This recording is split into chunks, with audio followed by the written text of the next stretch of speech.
Ibu bapak, saudara-saudara, orang muda, remaja dan anak-anak yang terkasih, Shalom, damai sejahtera Tuhan menyertai kita semua. Hari ini Kamis 19 Maret 2020 adalah Hari Raya Santo Yusuf Suami Santa Perawan Maria. Kita akan merenungkan bersama-sama Injil Matius bab 1 ayat 16, ayat 18 sampai 21 dan ayat 24a. Mari kita membuka renungan kita ini dengan tanda salib. Dalam nama Bapa dan Putra dan Roh Kudus. Amin. Ibu bapak, saudara-saudara, orang muda, remaja dan anak-anak yang terkasih, mari kita siapkan pikiran dan hati kita untuk mendengarkan, untuk merenungkan firman Tuhan. Kita membaca, kita mendengarkan bersama-sama Injil Matius bab 1 ayat 16, ayat 18 sampai 21 dan ayat 24a. Menurut silsilah Yesus Kristus, Yakub memperanakan Yusuf suami Maria yang melahirkan Yesus yang disebut Kristus. Sebelum Kristus lahir, Maria ibunya bertunangan dengan Yusuf. Ternyata Maria mengandung dari Roh Kudus sebelum mereka hidup sebagai suami istri. Karena Yusuf suaminya seorang yang tulus hati dan tidak mau mencemarkan nama istrinya di muka umum, ia bermaksud menceraikannya dengan diam-diam. Tetapi ketika Yusuf mempertimbangkan maksud itu, malaikat Tuhan tampak kepadanya dalam mimpi dan berkata, "Yusuf, anak Daud, janganlah engkau takut mengambil Maria sebagai istrimu, sebab anak yang di dalam kandungannya adalah dari Roh Kudus. Maria akan melahirkan anak laki-laki, dan engkau akan menamai dia Yesus, karena dialah yang akan menyelamatkan umatnya dari dosa mereka." Sesudah bangun dari tidurnya, Yusuf berbuat seperti yang diperintahkan malaikat Tuhan itu kepadanya. Demikianlah Injil Tuhan, terpujilah Kristus. Ibu bapak, saudara-saudara, orang muda, remaja dan anak-anak yang terkasih, hari ini kita merayakan Hari Raya Santo Yusuf Suami Santa Perawan Maria.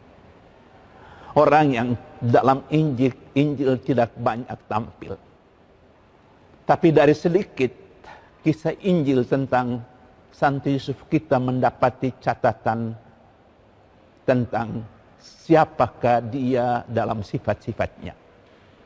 Dia adalah orang yang tulus hati, dan ketulusan hati itu berkaitan dengan kerendahan hati. Kerendahan hati itu yang memungkinkan dia untuk setia mendengarkan apa yang Tuhan mau, untuk taat melakukan apa yang Tuhan kehendaki. Siapa yang memiliki semangat kerendahan hati seperti yang ditunjukkan oleh Yusuf, dia akan hidup dalam kesetiaan. Dia akan hidup dalam ketaatan. Semuanya mengalir dari hati yang sungguh-sungguh mengambil bagian dalam kerendahan hati Yesus. Kita belajar dari dia tentang apa artinya menjadi pengikut Yesus. Seorang pengikut Yesus adalah orang yang rendah hati. Dan kalau dia rendah hati, jalan kerendahan hati itu mempertemukan dia dengan Yesus yang adalah Tuhan. Yesus yang mengajarkan kita bahwa dia adalah orang yang lemah lembut dan rendah hati. Kerendahan hati mendekatkan kita dengan Tuhan, membuka hidup kita untuk perjumpaan dengan Tuhan. Tapi kerendahan hati yang sejati memampukan kita untuk setia. Setia terhadap orang yang tidak selalu bersikap baik kepada kita. Setia kepada suami, kepada istri, yang tidak selalu menunjukkan sifat-sifat yang baik. Mungkin ada kemarahan di sana. Mungkin ada perilaku-perilaku yang tidak mengenakan di sana. Tapi siapa yang rendah hati, dia akan tetap setia. Dia tidak pernah akan menyalahkan siapapun. dia akan tetap menunjukkan sikap hormat kepadanya, tetap mengasihi dia. Kesetiaan semacam itulah yang Tuhan mau dari kita. Setia mengasihi siapapun, meskipun sikapnya tidak selalu baik kepada kita. Paus Francis mengingatkan kita, tiada kerendahan hati tanpa penghinaan. Siapa yang tidak bisa menahan diri, siapa yang tidak mampu untuk menerima penghinaan dari orang lain, dia tidak setia. Kita diingatkan selalu bahwa siapa yang menjadi pengikut Kristus, dia mesti memiliki kerendahan hati. Dan kerendahan itu ditunjukkan kepada siapapun dalam semangat kesetiaan. Menjauhkan diri dari kecenderungan untuk menyalahkan orang lain, belajar untuk mengasihi orang itu meskipun sikap dan perilakunya tidak menyenangkan. Belajar untuk tetap mengasihi orang yang menghina kita. Itulah cinta kasih, itulah tanda kerendahan hati. Kita berdoa semoga semangat itulah yang menjadi semangat hidup kita. Tuhan memberkati. Amin.